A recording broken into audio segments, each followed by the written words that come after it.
It's easy to cut and reconnect PVC pipe with the right tools and materials. Here's a list of supplies you'll need.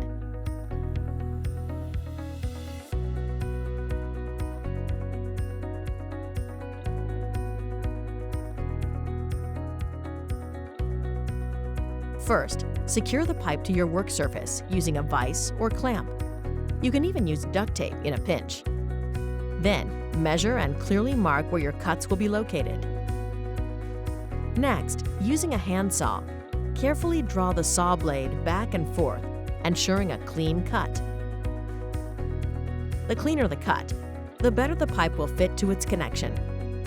To prep for connection, you'll want to clean up the cuts with a deburring tool. As you prepare to join two sections together, dry fit the pipes first to ensure a proper connection. Using a dauber, apply an even coat of primer around the end of the pipe and inside the fitting. Then use a different dauber to apply cement to the pipe and fitting. Lastly, push them together and hold for at least 30 seconds until the PVC is properly sealed. No matter which tool you go with, the right techniques can make cutting and connecting PVC pipe the easiest part of a home plumbing project. Good luck, and thanks for shopping at the Home Depot.